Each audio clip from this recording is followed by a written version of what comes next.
प्रणम्योणजिरं वीरम् अनन्तवर्णार्णदंसनसहावम् क्षाम्येयं सारं केवलीसुतकेवलीमणिगम्।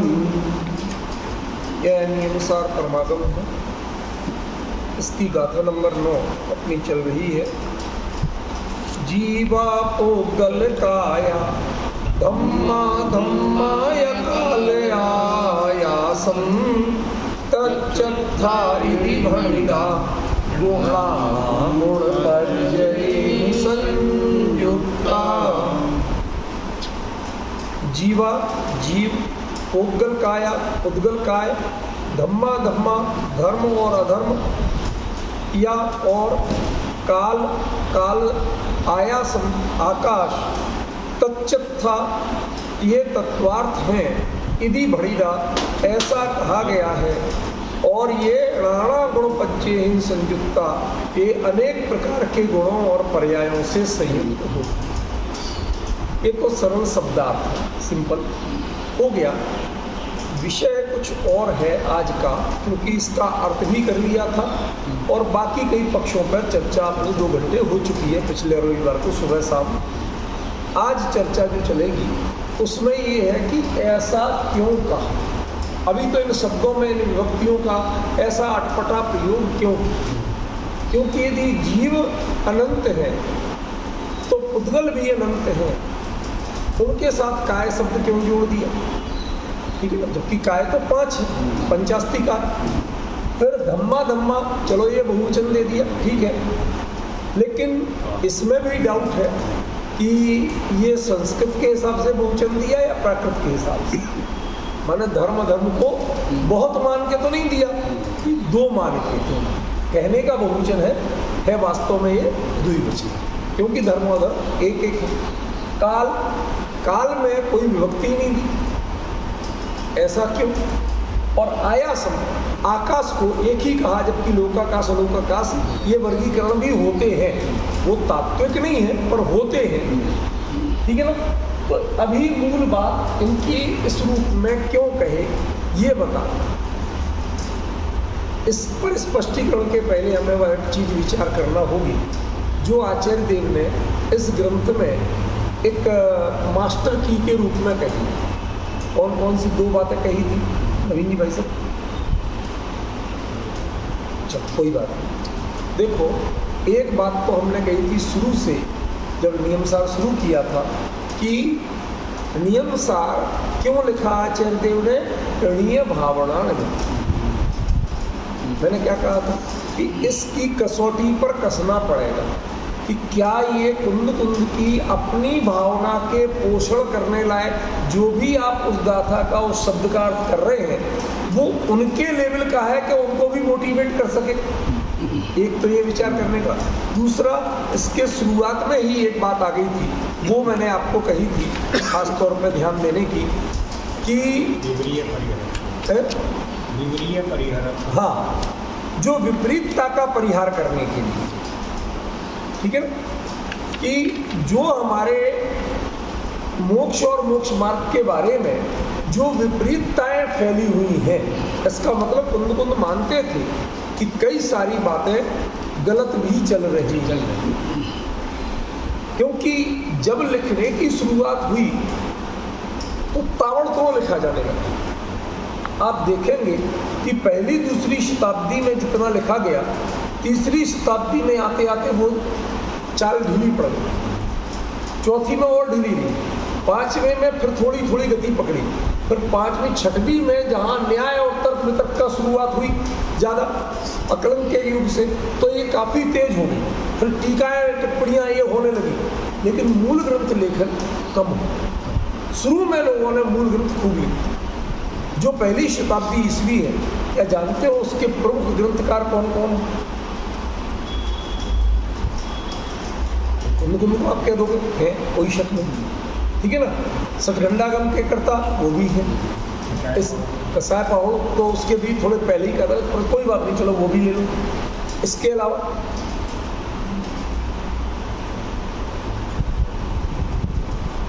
आचार्य शिवारी जिन्होंने भगवती आराधना लिखी वो इसी काल का, स्वामी कार्तिकेय जिन्होंने कार्तिकेय अनुप्रेक्षा आदि ग्रंथ लिखे वो इसी काल के। इसके अलावा भी कई ऐसे हैं जो मील के पत्थर की तरह माने जाते हैं, ठीक है ना, जिनके साहित्य अपने आप में वो आज का जो जनागम जिसे हम कहते हैं उसको पूरा करने में, बहुआयामिता देने में बहुत बड़े योगदान है। बाद में लोगों के पास लिखने को नहीं बचा। इसका मतलब है कि जब कुंद ने लिखना शुरू किया उस समय तक कुछ लोगों ने इधर उधर की बातें बहुत फैला दी, इनके बारे में भ्रम बहुत फैला दिया। उसके दो कारण, एक श्वेतांबरत्व का उदय होने से जो बातें उन्होंने दिगंबरत्व से अपने आचार में डिफरेंस की थी वो उन्होंने फैलाने लगे और उनके लिए तर्क वितर्क देने लगे। आज भी कितना आसान है यह कहना कि देखो साहब दिगंबर लोग कट्टर बहुत, वो स्त्रियों के प्रति अच्छा भाव नहीं रखते, उनको देखो मोक्ष जाने तक का अधिकार नहीं दिया, ये सब बोलते हैं आप विश्वास में, और लोग तालियां बजवाते हैं इस बात को, समझ गए? आधुनिकतावादी खूब तालियां बजाए ऐसा होते से, ये लोग बड़े उदार हैं, ये सज्जन, ये पक्षपात नहीं करते। दिगंबर जरा कट्टरतावाद, समझे भाई, ये कॉमन डायलॉग्स हैं और ऐसे ही कई तर्क दे दे के उन्होंने उन बातों को फैला दी, ठीक है ना। तो जो मोक्ष और मोक्ष मार्ग के बारे में विपरीत बातें चल गई थी, इसमें क्या उनका परिहार हो रहा है, हमें ये समझना पड़ेगा, ठीक है। हम लौट के जाएंगे एक बार, अभी नहीं, आज जो चल रहा वही चलेगा, कि इसी प्रकार पिछली गाथाओं में जो जो चर्चा की गई है उससे किन किन विपरीतताओं का परिहार है, ठीक है ना। कहाँ गड़बड़ी आ गई थी, आज बहुत बड़ा समस्या का काम है कि आप बीमारी का कारण निकालो।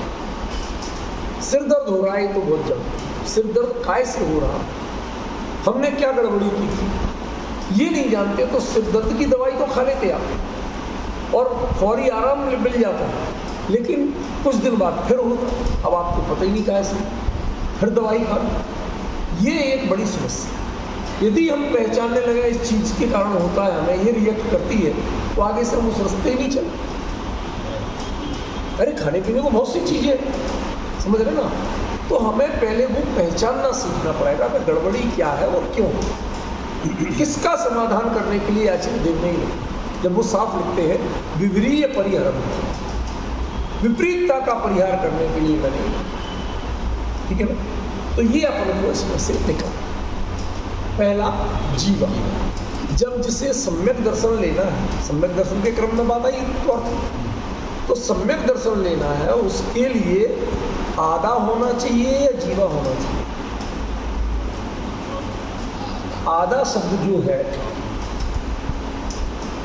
ये इस जैसा होते हुए भी ये प्रथमा एक वचन है, ये बहुवचन नहीं। क्यों? क्योंकि आधा शब्द आकारांत है, ठीक है ना। वो उसमें जो पीछे बड़े आ की मात्रा दिख रही है वो विभक्ति की नहीं है, वो उसका ओरिजिनल, ठीक है ना। तो आधा माने आत्मा, एक वचन में। भाई सम्यक दर्शन मुझे निज के श्रद्धान से होगा कि जीवों के श्रद्धान से, ये एक सामान्य सी बात है ना। तो फिर आचार्य देव जो समय सार में आधा आधा के गीत गाते रहे, वो यहाँ जीवा पे बात क्यों कर, सम्यक दर्शन की। इस समय सार भी सम्यक दर्शन की प्रधानता का ग्रंथ मानते हो नहीं मानते हो? अनादि अप्रतिबुद्ध को प्रतिबुद्ध बनाने के लिए लिखा गया ग्रंथ मानते हो? तो जब उसमें सम्यक दर्शन की अनिवार्य आवश्यकता क्या है, सब भूल जाओ, मैं निज गाया भूख खिला जाओ, ठीक है ना। तो यहाँ पर ये जीवा बहुवचन से बात क्यों होती है, एक एक करके है, ठीक है ना। देखो, यदि मान लो आप वस्तु तत्व का सही निर्णय नहीं करोगे तो आपको ये कमी है, आप किसी को जीव ही नहीं मानते, मैं ही अकेला जीव, यह गलती ब्रह्माद्वैतवादियों ने की।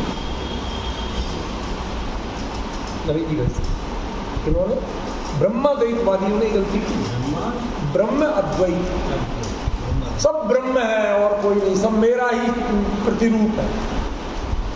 हम क्या है, बिंब प्रतिबिंब भाव मानते हैं। जैसे 1000 घड़े रखे पानी के भरे हुए, चांद एक है लेकिन 1000 घड़ों में दिख रहा है कि नहीं दिख रहा, तो वो क्या है, तो वो प्रतिबिंब है, बिंब तो एक है। ऐसे ही जो हम आप में चेतना दिखती है वो हमारी ओरिजिनलिटी नहीं है, तो ब्रह्म की इच्छा है। समझिए, तो यदि हम जब निर्णय करते समय, वस्तु स्वरूप को पहचानते समय, तत्वार्थ का निर्णय करते समय, यदि हम जीव को अकेला मैं के रूप में ले लेंगे तो समस्या क्या है कि बाकी आपको ये भ्रम हो सकता है, या तो आप किसी ब्रह्म की छाया है, या तो वो हो जाएगा ये, क्योंकि आपको तो अभी आत्मानुभव हुआ ही नहीं। आपको मीन्स जो जिसकी यहाँ चर्चा चल रही है, जी भाई, सम्यक दर्शन लेने की एक कोर्स है, प्रोसेस है, तो उसको ये निर्णय करना बहुत जरूरी है कि जीव हैं और अनंत हैं, सब कोई अपने अपने स्वभाव से बराबर हैं, हम उनसे एक दूसरे से निरपेक्ष होके अपने अपना अनुभव करके कार्य कर सकते हैं। ये निर्णय करना बहुत के रूप में बड़ा जरूरी है। यदि मैं अपने आप को चेतन मानूं और आप सबको जड़ मानूं, क्या ये शुरुआत अच्छी होगी? पर मानूं ये तो अच्छी होगी, और जड़ मानूं ये अच्छी होगी। डिफरेंस बदल। लेकिन आत्मदृष्टि में आत्मा के साथ अनात्मवाद होता है। अन्य आप अनात्मा हो मेरे लिए, क्यों? मेरे लिए आत्मा तो मैं ही हूं, समझ गया? लेकिन मैं जीव हूं तो आप अजीब नहीं हो। अब आप डिफरेंस समझ रहे हैं किसमें? तब आप पर हो। समझे भाई? ये डिफरेंस समझना। जीव के साथ आप अजीब नहीं हो सकते, पर होगे, लेकिन आत्मा के साथ आप अनात्मा हो सकते। क्यों? मेरी आत्मा नहीं, उसमें अकेले मैं पने की प्रधानता हो।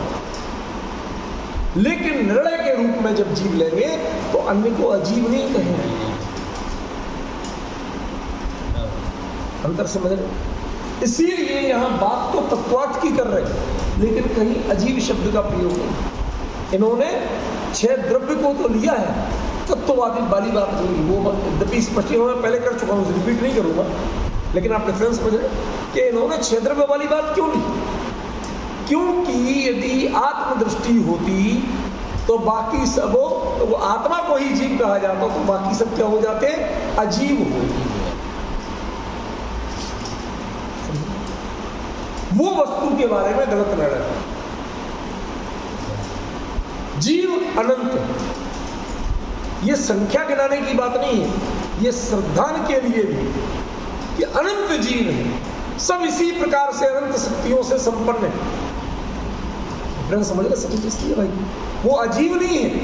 हाँ, जब आप अनुभव के मार्ग पे चलोगे तो वो आपको अनात्मा हो सकते हैं, अजीब नहीं हो सकते। समझ गए? तो ये जो आत्म अनात्मवाद की तरह जीव अजीववाद को न ले लिया जाए, इसलिए आचार्य देव ने यहाँ पर अजीब शब्द का प्रयोग नहीं किया, बल्कि जीव कहेंगे उसे ही बहुवचन। ठीक है, इसका अभी और चले बताऊंगा, लौट के आएगी बात। फिर कहते हैं पोगल काया, तो पोगला कह देते थे काया शब्द को इसके साथ, जबकि काय द्रव्य 5, जीव भी, उद्गल भी, धर्म भी, अधर्म भी और आकाश भी। काल नहीं है अकेला, ठीक है, क्योंकि वो एक प्रदेशी हो गया।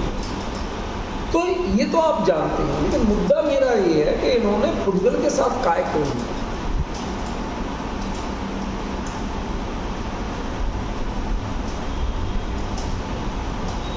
कोई उत्तर अभी तक कितने दिनों में सोच पाए? मैंने पहले दिन भी कहा था, जो पिछले संडे को चर्चा हुई थी सुबह और शाम, तब भी मैंने कहा था इस पर आप लोग विचार करें, कहीं कोई क्लू नजर आ पाए। और बाकी को काय क्यों नहीं कहा?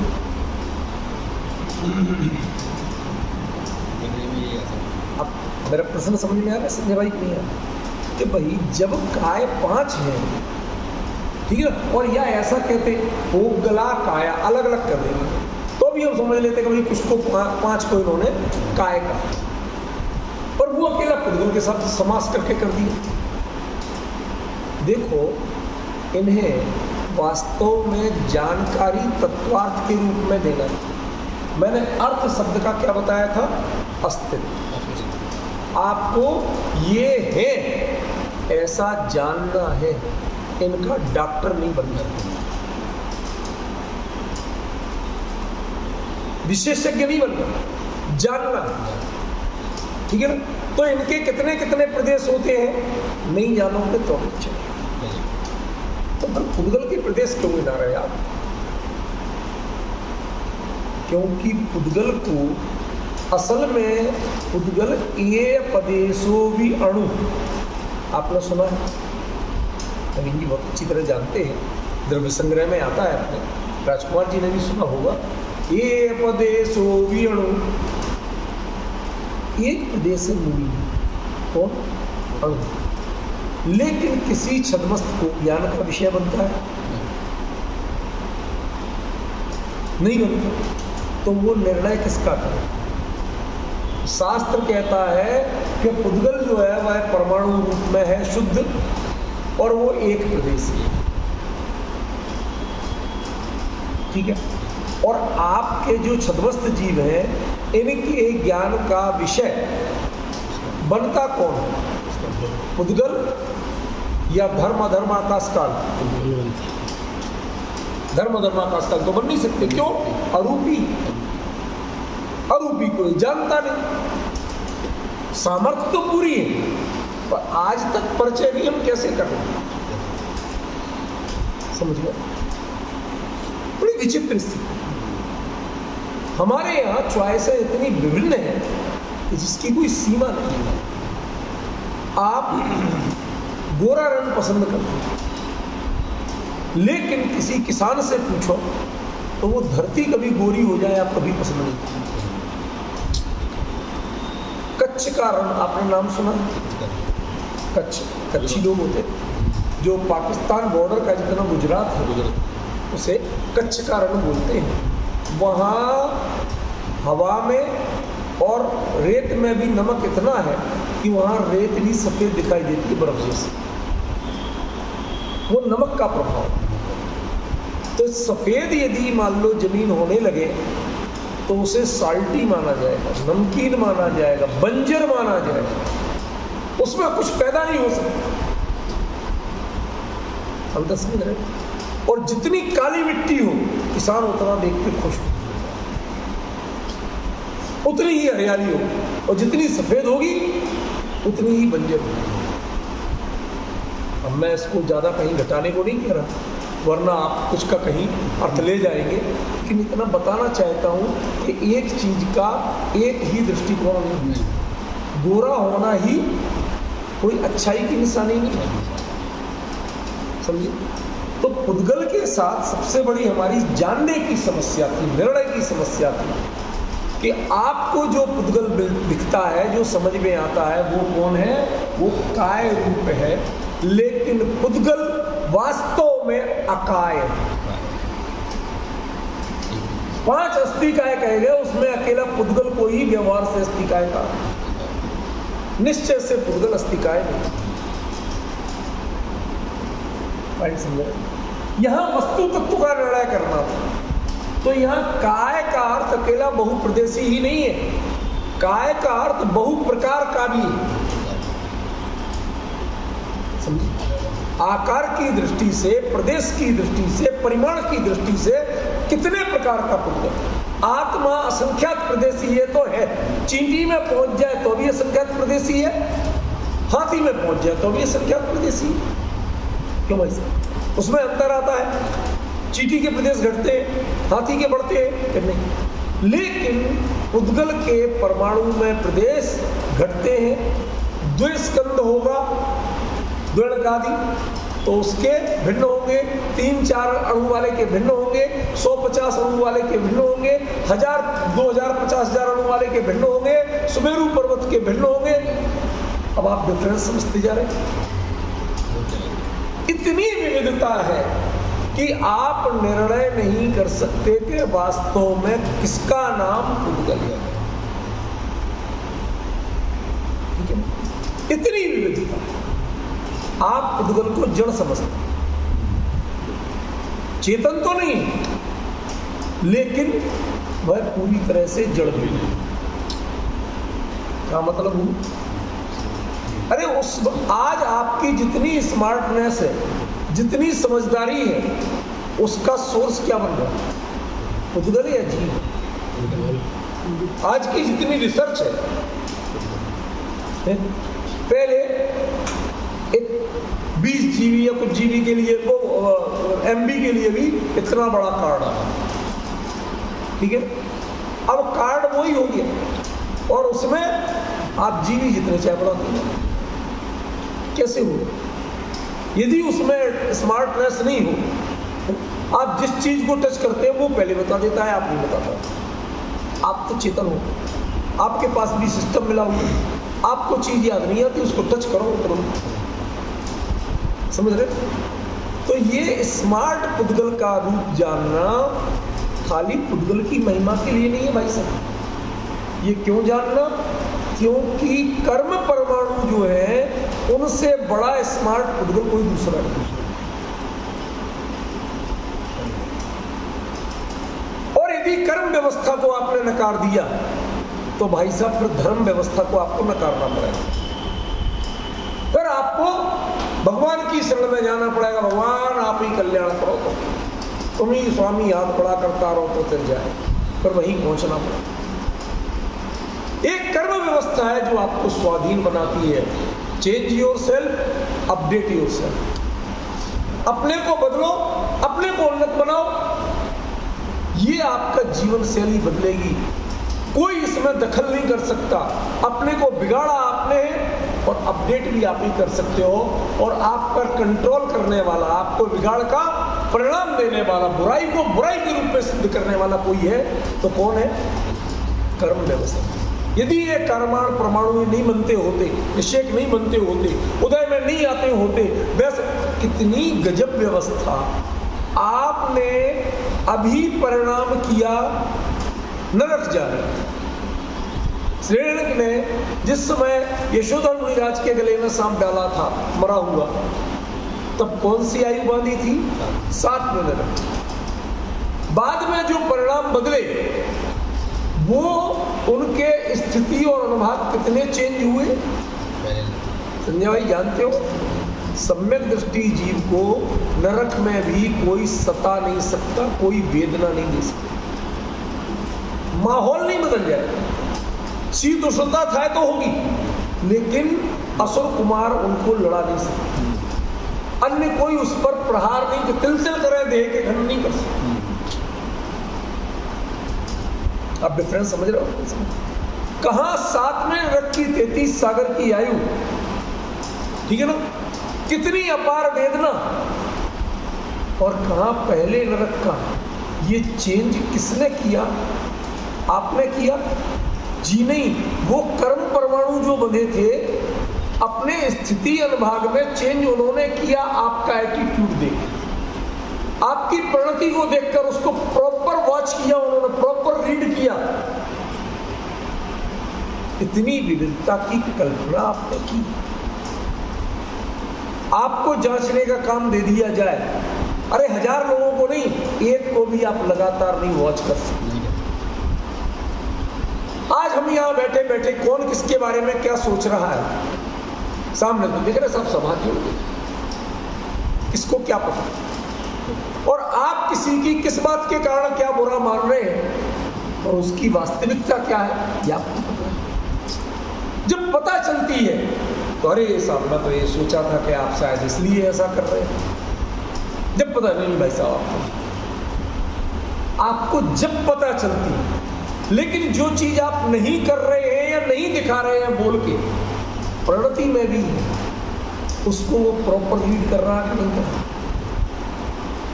और उसके अनुसार वह आपके सारे फ्यूचर को, आपका अपनी प्रगतियों को सारा चेंज कर रहा है कि नहीं कर रहा। इस प्रकार जो बहुआयामी व्यक्तित्व का धनी है लोक में, तो वो कौन है? जीव भी बहुत प्रकार के पाए जाते हैं, लेकिन वो सिर्फ नादानी और समझदारी, इन दो वर्गीकरणों में। नादानी जितनी बढ़ाते जाओ उतनी कौन दे रहा? उसका नियामक कौन बनता बाहर में? भाई जीव तो अपने लिए रीड करता नहीं। आप क्या अपने लिए खुद सजा देते हो? सच बताओ, कोई कितनी अपराध कर ले, ये प्रायश्चित विधि नहीं है, ये प्रतिक्रमण नहीं है कि हमने मिच्छामि दुक्कड़म कर ली। समझ में? जो परिणाम हुए उसका फल का नियामक कौन है? भोगते हम स्वयं हैं, लेकिन व्यवस्था के रूप में उसको सिस्टम कौन देता है? वो देता है। जितने भेद उसके हैं, जितने फंक्शन उसके हैं, जितने रोल उसके हैं, आप अन्य किसी द्रव्य में धर्म धर्म क्या करेंगे? अपना गति है तो स्थिति है, इसके अलावा कुछ है उनमें? बताओ। आपको पहले मुख सिद्ध सलाह ले जा सकते? आप यदि अशरीरी सिद्ध भगवान नहीं बन रहे हो, 14वां गुण स्थान नहीं पा रहे हो, तो सिद्ध सलाह तक तो तब भी जा सकते हो, लेकिन रहोगे निगोदिया, रहोगे संसारी, सिद्ध नहीं बन जाओगे। अब जो सिद्ध सलाह तक जाते हैं, जाना वहीं तक, गति वही ऊर्ध्व गति, उसके बावजूद आपकी परिणति को रीड करने वाले जब वो स्वयं अपना आवरण हटते हैं, तो आप सिद्ध। और जब तक वो रहता है तब तक सिद्ध सलाह पर पहुंच के भी निगोदिया रहता है। ये डिफरेंस क्या है भाई साहब? इस प्रकार आचार्य ने कहा कि ये पुद्गल जड़ तो है, लेकिन जड़ होते हुए भी इसमें इतनी विविध आयाम है, इसके इतने विविध रोल हैं। आपको याद हो कि तोडरमल जी ने मोक्षमार्ग प्रकाशक में एक वाक्य कहा है कि जीव और पुद्गल के परस्पर निमित्त नैमित्तिक संबंध बहुत है। तो आपको सब फिर निमित्तवाद पे आ गए हो गए, निमित्त कर्तावाद पे नहीं, व्यवस्थावाद पे। कर्ता एक भिन्न मानसिकता है, व्यवस्था एक भिन्न मानसिकता। संवैधानिक नियमों का पालन करना ये डंडे की सरकार चलाना नहीं, आपको नियम बताए, आप नियम से चलते हैं, रेड लाइट हो जाती है आप रुक जाते हैं, इसमें क्या आपकी आजादी का हनन हो गया? आपको गुलाम बना दिया गया? ये व्यवस्था है। हम निमित्त नैमित्तिक की व्यवस्था को स्वीकार करते हैं, निमित्त की गुलामी को स्वीकार नहीं, निमित्त के कर्तावाद को स्वीकार नहीं। डिफरेंस है। यदि आप जीव के साथ ये पुद्गल का बहुविधत्व स्वीकार नहीं करेंगे, नहीं जानेंगे, अपने साथ उसके विभिन्न रोलों को नहीं पहचानेंगे, तो माफ करना, आपको यदि इसका भय निकल गया, क्या परिणाम करोगे तो क्या कर्म बंधेंगे, कौन सी गति में जाओगे, कहां रुलोगे, यदि ये सारा भय निकल जाए, ये चिंता निकल जाए, ये नॉलेज छूट जाए, तो बेधड़क पापी होते रहो। जो इस व्यवस्था को मानते हैं वो समय सार के पूर्ण पाप अधिकार का वह कलश याद कीजिए, पहला कलश, एक दूरा तेज मदराम ब्राह्मणत्वाभिमान। वो अकेले अभिमान से नहीं, उसने वो कर्म फिलॉसफी पढ़ी, इससे बुरे कर्म बनते हैं, नरकों में रुलना पड़ता है। ब्राह्मणत्वाभिमानत नहीं, अरे हम तो अच्छे हैं, हम तो इस बात को, हम कर्म फिलॉसफी को मानते हैं, इसका नाम ब्राह्मण, इसका नाम पढ़ा लिखा है, इसका नाम समझदार। और जो कर्म फिलॉसफी को नहीं मानते हैं और अन्य शूद्रा स्वयं स्नात, वो उससे दारू से नहाने को नहीं। हमारे यहाँ तो चलता है भाई साहब, हमारे यहाँ कपड़ों से भी बास आ रही है, तो जिनके कपड़ों से बास नहीं आती ना दारू की, उनको कहते हैं भाई साहब ये आदमी तो रूखा सूखा, इसके पास बैठ के क्या ये कुछ खाती पीता। भाई सब ज़्यादा जानते हैं। आजकल ऑफिस में, ऐसी जनरल ऑफिस में ये लैंग्वेज बहुत चलती है। किसी को भगत जी कह दो, रूखा सूखा कह दो, मूंग की दाल का पानी कह दो। ये डायलॉग्स आपको आए दिन तिरस्कार के रूप में सुनना पड़ते हैं। किनके द्वारा? कि जो इस व्यवस्था को नहीं मान के बुराइयों को ही अपनी जीवन की उपलब्धि मानती है, बेधड़क पापी बनते हैं उनके। आज भी संविधान कहता है कि गॉड फियरिंग एक उनकी लैंग्वेज है। हम भगवान को कर्ता नहीं मानते, ना कर्ता मनवा रहे हैं। गॉड फियरिंग कोई व्यवस्था है जिससे आपको सावधान रहना चाहिए, जो आपकी हर परिणति को रीड कर ले। आप बोले तो, नहीं बोले तो, करें तो, नहीं करें तो, यदि विचार में भी आप बिगड़े तो उसको रीड करने वाले हैं और उसका दंड देने। दुनिया में बड़ी से बड़ी न्यायिक प्रणाली अधिकतम किस पे करती है काम? जड़ की क्रिया, आप जो एक्शन करते हैं।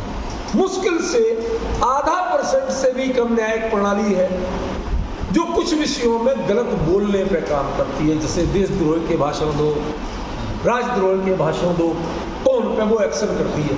इसके अलावा चौराहे पर सुबह से शाम तक हमें ऐतराज है कि सुबह से शाम तक इस देश में हजारों लाखों करोड़ों लोग हैं कि जो माँ बहनों के लिए गालियां देते हैं, उस पर कोई एक्शन करते हैं। तुम अपने लिए राजद्रोह की बात करते हो, मातृद्रोह तुम्हें नहीं दिखता, बहन का द्रोह तुम्हें नहीं दिखता, उनके लिए इतनी गंदी गालियां चलती वो तुम्हें नहीं दिखती। माने हम लोग कुछ है ही नहीं, हमारे संबंध कोई है ही नहीं। तुम सत्ता में होगा तो तुम्हारा द्रोह सब कुछ हो गया। मैं किसी बात का विरोध नहीं कर रहा हूं, मैं चाहता हूं इसका विस्तार किया। वो कर्म फिलॉसफी इसका विस्तार, आपका संविधान इसको सीमित कर। कर्म फिलॉसफी कहती है यदि तुमने ऐसी कोई भी गाली दी, ऐसे अपशब्द बोले, तो उसका बरोबर दंड भुगतना पड़ेगा। यदि आपने इस चीज को नहीं माना तो भाई साहब आप निरंकुश हुए बिना नहीं रहे। जिनके बहुत पुण्य का उदय होता है बस ज्यादा बेधड़क पापी होता है, परवाह नहीं करते किसी की, सोचते हम पैसे से सब कुछ कर सकते हैं, प्रभाव से सब कुछ कर सकते हैं। उन्हें एक दिन औकात पता चलना चाहिए। यदि इसका विस्तार पता चल गया तो आप अपनी औकात को समझ जाएंगे कि each and every time you are in surveillance. जगह जगह जहां लिखा होता है आप कैमरे की नजर में हैं, वहां आप सोच समझ के व्यवहार करते हैं। आपकी बॉडी लैंग्वेज बदली हुई होती है। यहां तो ऐसा सर्विलांस है कि आपको मन की लैंग्वेज भी बदलना पड़ेगी, मन की सोच भी बदलना पड़ेगी। और जब तक ये नहीं बदलेगी तब तक विशुद्धि लब्धि नहीं होगी। तो विशुद्धि लब्धि नहीं होगी तो ना देश ना काम करेगी, ना प्रायोग काम करेगा, ना करण काम करेगा। समझे? इस दृष्टि से यहां पुद्गल के साथ काय जोड़ा गया। अकेले उसके, वह कम प्रदेश वाला, बिना प्रदेश वाला, कम प्रदेश वाला, बहुत प्रदेश, अकेले इसके लिए काय नहीं। अच्छा, एक और बात कहती, कभी कभी तो मौका मिलता है आपको जो नॉलेज वाले पक्ष हैं उन पर बात करने का, बाकी तो हम शुद्ध अध्यात्म प्रिय हैं वही चर्चा करते हैं। कभी आप एक गिलास में 1.5 गिलास पानी भर सकते हैं? हो ही नहीं सकता। लोकाकाश के प्रदेश असंख्यात आनंद, सोच समझ के बोलो। आकाश से अनंत, आकाश के अनंत, लोकाकाश। यदि लोकाकाश के एक एक प्रदेश पे एक एक कालाणु है, और कालाणु कितने हैं? असंख्यात के अनंत, असंख्यात कालाणु अनंत। समझ रहे हैं आप डिफरेंस? तो उसमें अनंत प्रदेशी पुद्गल स्कंद कैसे है? अंतर क्या है? अनंत और असंख्यात अंतर क्या है? देखिए, ऐसे तो अनंत के भी अनंत भेद, ठीक है ना। पर ये समझ लो कि एक जिसको हम एंड तक नहीं ले जा सकते, जाने ही नहीं सकते, एक जिसको हम काउंट नहीं कर सकते, बियॉन्ड दी काउंटिंग टेक्निकली एक ही बात एंड बियॉन्ड दी, नहीं टेक्निकली एक नहीं है। आज आपके पास संख्या की सीमितता हो सकती है, समझ गए ना।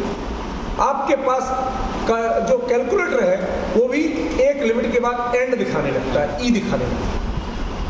वो ई का मतलब अनंत नहीं हो, ई का मतलब हमारी कैपेसिटी खत्म होती है। ऐसे ही आपकी काउंटिंग की कैपेसिटी खत्म होना वो असंख्यात है। लेकिन कि जो वस्तु है उसका अंत ही नहीं आना, ये अनंत। आपको आसानी से ये चीज नहीं लगेगी क्योंकि आप हर चीज को टेक्निकली लेते हैं। आप किस किस को टेक्निकली लेते हैं? क्योंकि टेक्नोलॉजी की एक सीमा है। टेक्नोलॉजी आज तक अनंत नहीं हो पाई भाई साहब। कोई एक जगह जाके डॉक्टरी इतना इतना आविष्कार रोज कर रही है, उसके बाद एक जगह जाके हाथ खड़े, वो भी कहते हैं जो भगवान को बिल्कुल नहीं मानते, मजाक उड़ाते हैं, धर्म कर्म का मजाक उड़ाते हैं, वो भी भाई साहब भगवान को याद करो, अब प्रार्थना करो, दुआ करो, अब दवा तो हो चुकी है। इसका मतलब क्या है भाई साहब, मुझे ये बताइए। इसका मतलब है कि इन सब की टेक्नोलॉजीज की, रिसर्च की, डेवलपमेंट की एक लिमिट है। ये अनंत नहीं हो सकते, लेकिन वो अनंत है। तो जब हम असंख्यात कहते हैं और असंख्यात में अनंत कैसे आते हैं, इसका उत्तर वीरसेन स्वामी ने दिया। आपको जो बता रहा हूं ये बातें गप नहीं है। आप लाइए जन सिद्धांत को सभी निकाल के बताता हूं कि असंख्यात प्रदेशी में अनंत प्रदेशी कैसे आता है।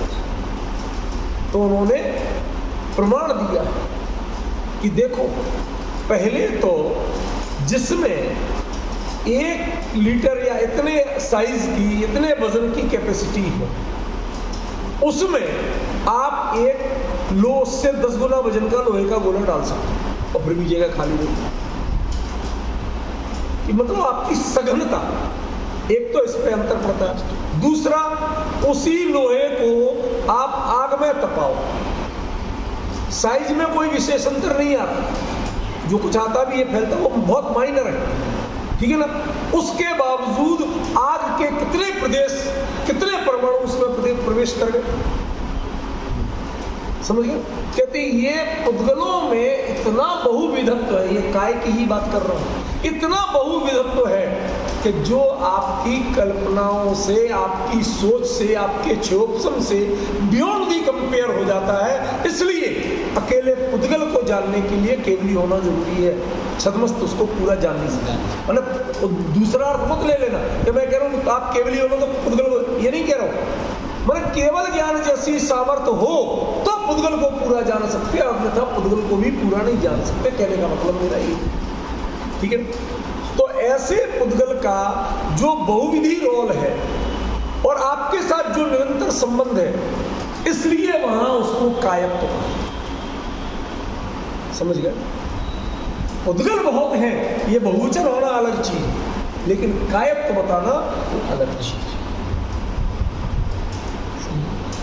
तीसरा धम्मा धम्मा, ये तो एक ही एक कहें, इसमें तो कोई ज्यादा बात है नहीं, क्योंकि इनके ना ज्ञान से कुछ होता है और नहीं जानोगे तो अभी नहीं होगा, आपको कोई अंतर नहीं, ठीक है। इनका रोल अपनी जगह चालू है। अब आइए, ये है इंपॉर्टेंट पॉइंट, काल। काल में ना तो कोई विभक्ति थी, ना ही कोई वचन, जबकि नियम है कि निर्विभक्ति का प्रयोग वाक्य में नहीं करना। ये वर्ड है, टर्म नहीं, ठीक है ना। और यहां प्रयोग किसका होता है? वाक्य में, सेंटेंस में यूज जो किया जाता है वो क्या किया जाता है? टर्म को यूज किया जाता है, वर्ड को। तो यहां पूरी गाथा में एक अकेले को, काल को निर्विभक्ति क्यों रख दिया? इसका बड़ा कठिन उत्तर है, लेकिन मैं कोशिश करूंगा सरल करके बताऊं। वो कहते हैं प्रातिपदिकार्थ लिंग वचन परिमाण मात्रे प्रथमा। भाई जब जहां कोई विभक्ति नहीं होती वहां प्रथमा आती है। एक सामान्य नियम व्याकरण। क्या हुआ राजकुमार जी? जहां पर किसी विभक्ति का प्रयोग नहीं किया जाता वहां पर किसका किया जाता है? प्रथमा। तो इसका मतलब है जहां आपको कुछ समझ में नहीं आए वहां उठा के प्रथमा रखो। ठीक है ना? तो कहते हैं प्रथमा तो किसी को भी की जा सकती है, तो उन्होंने उसके भी नियम बनाए। प्रातिपदिकार्थ लिंग परिमाण वचन मात्रे प्रथमा। 4 चीजें हैं। प्रातिपदिक अर्थ, लिंग, वचन और परिमाण। ये 4 चीज बताना हो तो प्रथमा का प्रयोग कर सकते। प्रातिपदिक किसे कहते हैं? अर्थवद अधातु अप्रत्यय प्रातिपदिक। अर्थवद जो अपने अर्थ को कहते हैं, अधातु जिसमें कोई वर्ब नहीं हो, अप्रत्यय जिसमें कोई प्रत्यय नहीं जुड़ा हो। ठीक है ना? उसके प्रातिपदिक संज्ञा हो। यदि जिसमें पहले से प्रत्यय जुड़ा हुआ है उसे प्रातिपदिक। ठीक है ना? और प्रातिपदिक का अर्थ जहां हो वहां प्रथमा। मैंने पहले कह दिया था थोड़ी कठिन बात है, लेकिन अभी समझ में आएगा। मैं शांति से समझाऊंगा। पहले शब्द तो बोलूंगा ताकि शब्द तो आपको क्या कान में पड़े। अब शब्द ही नहीं पता हो तो वो क्या समझाएगा? तो ये देखो कि काल क्या प्रातिपदिकार्थ है। ठीक है ना? तो प्रातिपदिक के लिए उन्होंने क्या होता है? अर्थवद, वो अपने अर्थ को कहता हो। ठीक है ना? उससे उसका अर्थ व्यक्त होता हो। तो जो काल शब्द है, आप लोक में जो उसका अर्थ कहते हैं, काल मृत्यु, अकाल मृत्यु, उसका तो काल आ गया, ये सांप वगैरह कहां से काल आ गया, आपने उसको मृत्युवाची, भयवाची लिया। लेकिन जब चौथा काल प्रयोग करते हो तो भयवाची लेते हो। अपने आप को पंचम काल का कहते हो। आप डिफरेंस समझ रहे? क्या है इसका अर्थ? ये किस अर्थ को व्यक्त करता है? जो इसका असल में अर्थ है परिणमनशीलता। यही है ना? परिणमन हेतुत्व, वर्तना हेतुत्व, यही है ना? वो तो इसमें कोई इसका ये न का प्रयोग बताता है न ला प्रयोग बताता है। समझ रहे? तो ये ना तो अर्थवद है ना अधातु, कि कोई भी शब्द धातु के बिना नहीं बनता, वर्ब के बिना नहीं बनता। समझ गए? तो ये अधातु भी नहीं। अप्रत्यय, कोई प्रत्यय इसमें नहीं जुड़ा। ठीक है ना? तो उसकी प्रातिपदिक संज्ञा होगी, लेकिन यहां तो प्रातिपदिक संज्ञा ही नहीं होती, तो प्रातिपदिक अर्थ भी नहीं। लिंग, काल का कौन सा लिंग? पुल्लिंग या स्त्रीलिंग या नपुंसकलिंग? भाई आप सबको बांट सकते हो, काल को बांट सकते हो? नहीं कर सकते। परिमाण, उसकी गिनती कर सकते हो? काल सबकी गिनती करता है, आप काल की गिनती कर सकते हो? एक डिफरेंस समझ रहे? केवली को भी सर्वकाल कहना पड़ा, त्रिकाल कहते ही अल्पज्ञ हो जाते हैं। बताया था प्रवचन साहब जी ने, नवीन जी, त्रिकाल कहते ही आप अल्पज्ञ हो जाते हो। त्रिकालदर्शी अल्पज्ञ हो, सर्वकालदर्शी वो भी सर्व कहता है, वो भी संख्या नहीं बताता, काउंट नहीं कर पाता। डिफरेंस समझ रहे? तो काल में जो स्थिति है वास्तव में उसकी कोई परिभाषा बनाना, कोई प्रयोग करना, काल है, अस्थि रूप है, लेकिन इसके अलावा उस पर ध्यान देने से काम नहीं। आप घड़ी देखते रहोगे लगातार, 1 घंटा कब पूरा हो, तो 1 घंटा यहां बैठने का कोई लाभ हो? आप अपने कर्तव्य पे लगो, काल को मत। चौथा काल और पंचम काल का आजकल जो ड्रामा चलता है ना, वो चौथा काल था, उस समय सच्चे साधु, अरे चौथे काल के साधु नरक में वो भी जाते। चौथे काल में सातवें नरक का दरवाजा खुला था, पंचम काल का जीव चाहे भी तो सातवें नरक नहीं जा सकता, सर्वार सिद्धि नहीं जा सकता। तो चौथे काल को आप अकेला लॉटरी ही नहीं मानो, तो आपको गिरने का भी बहुत बड़ा साधन है। जितना बड़ा आधा पतन उसमें हो सकता है उतना भी नहीं, समझ गया? आप काल का बहाना करके आत्महित को नहीं टाल सकते। प्रवचन सार जी में जब कुंद कुंद ने ये जिज्ञासा रखी, इसी भाव से मोक्ष क्यों नहीं, तो क्या उत्तर आया था?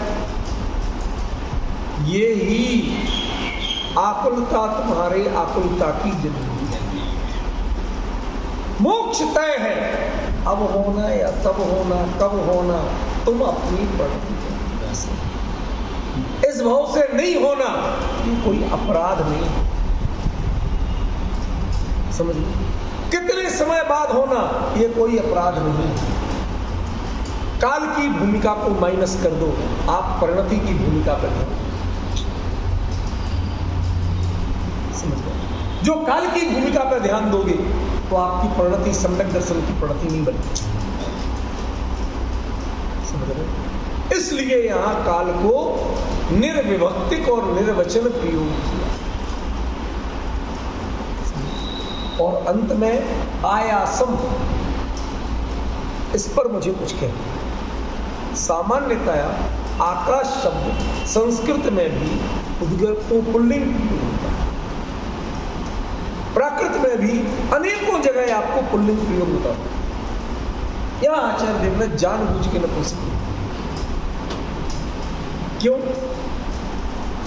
किस जगह हो यह सम्यक दर्शन की साधक और बाधक। हमारे यहां शमशान में बैठ के भी आप ध्यान करके केंद्रीय हो सकते हैं, उसके लिए अच्छी जगह मिलना जरूरी नहीं है। तीसरे नरक में बैठ के भी रावण का जीव सम्यक दर्शन लिया के लिए कोई बंधन नहीं है। सातवें नरक का नारकी यदि बुरे ही परिणाम करता हो तो सातवें नरक से 33 सागर के बाद निकल नहीं चाहिए। बताइए, सातवें नरक के नारकी से बुरी दशा किसी की हो सकती है? उससे बुरे परिणाम किसी के हो सकते हैं राजकुमार जी? नहीं हो सकते। फिर भी वो उसमें अच्छे परिणाम करता है, तब तो उतने समय बाद गारंटी से निकलते हैं। अब डिफरेंस समझिए। और निकल के वो दूसरे नरक में नहीं जाता, किसी ऊपर के नरक में नहीं जाता, सीधे ऊपर आता है किसी भी मध्य लोक, किसी भी पर्याय में। ये डिफरेंस जो है ये क्या बताता है कि कोई भी स्थान वह आपके परिणामों का नियामक नहीं है। वह उसमें ये थर्ड जो जेंडर है ना, ये न्यूट्रल जेंडर संस्कृत में इंग्लिश वाले बोलते हैं।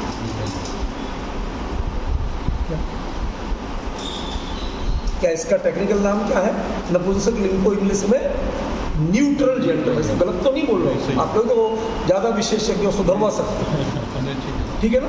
न्यूट्रल जेंडर इस वो न्यूट्रल है, मेरा कोई रोल ही नहीं, मैं किसी को कुछ कहते ही नहीं।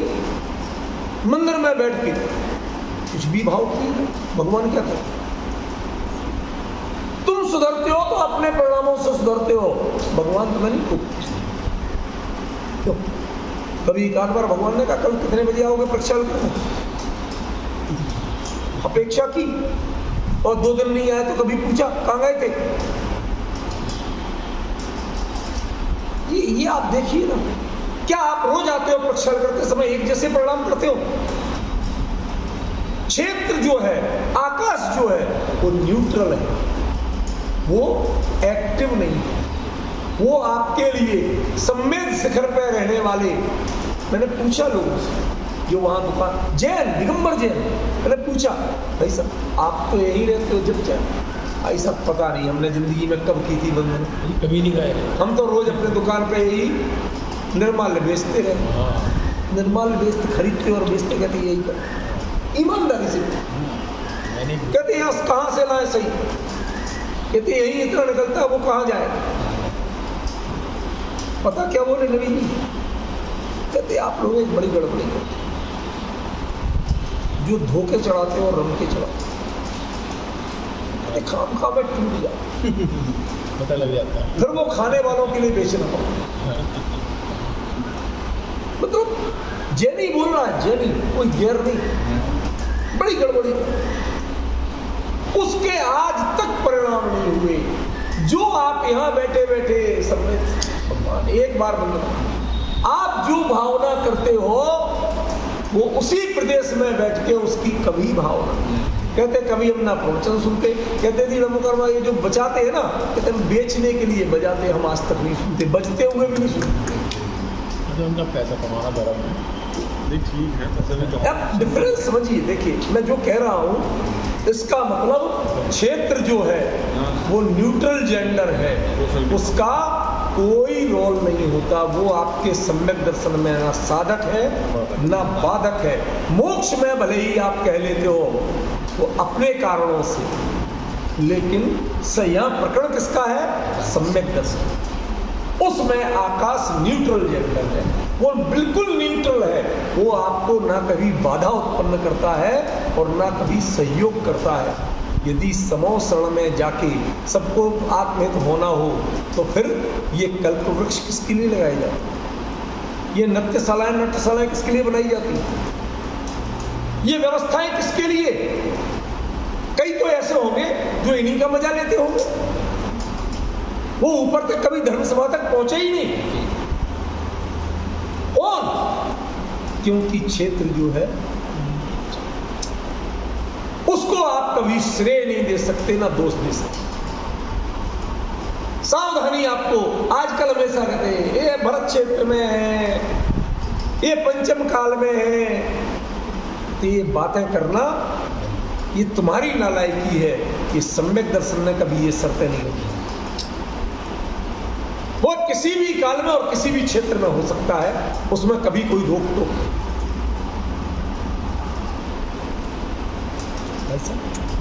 कभी किसी चीज को यदि उसकी गहराई में उतरो तो बहुत कुछ पता चलता है। नहीं उतरो, कैजुअली ले लो, कौन रोक सकता है? कोई नहीं रोक। फिर लौट के आइए तच्चत्था यदि भैया, ये चर्चा भी विस्तार से हो चुकी है, लेकिन उपसंहार के रूप में ले रहा हूं। इनमें आपको क्या करना? पहले तो इनको अर्थ दृष्टि करना, माने इनकी हयाती है, अस्तित्व है, ये दृढ़ता से स्वीकार करना, इसमें शंका नहीं है। और दूसरी तत्व दृष्टि कि इससे आपका प्रयोजन है। ये जान करके क्या करना? गुरुदेव एक शब्द बोलते थे, जाने ला प्रयोजन वांछ। बहुत से मात्र ज्ञेय होते हैं, जान लिया तो जान लिया, जानना अपराध नहीं है, लेकिन इससे अधिक प्रयोजन बनाना। एक दिन प्रश्न पूछा गया राजकुमार जी को, बहुत अच्छा लगा, मजा आया। वो गुरुदेव एक बार बॉम्बे में तो कोई टाकीज के बाहर पोस्टर बड़े बड़े आदमी बहुत बड़े आकार के 150 फीट के, तो उनमें हीरो हीरोइन का हाथ पकड़ के और वो हंस रहे हो, वो दिखाया गया इतने बड़े पोस्टर उसमें होर्डिंग में। को बड़ा आश्चर्य लगा, ये क्या पब्लिकली? तो वो बोलते अहिया तो लोग बाइडिनो हाथ पकड़ के, मतलब उनकी सोच देखिए, उनके लिए इस महाराज आप इस बात के याद और क्या क्या नहीं होता है, इतने का आश्चर्य इस बात के लिए, ये उनकी परिणति को बताता है। पर वास्तव में यदि देखें कहते साहब इसमें क्या है, किस किस को देख के आप विचलित होंगे? आपको तो अपने स्वरूप का साधन करना है। ये आपके लिए कुछ कहते नहीं, और आपको इनको देख के कौन सा क्षेत्र और कौन सा काल, स्वरूप की साधना में ना क्षेत्र बाधक है ना काल बाधक है।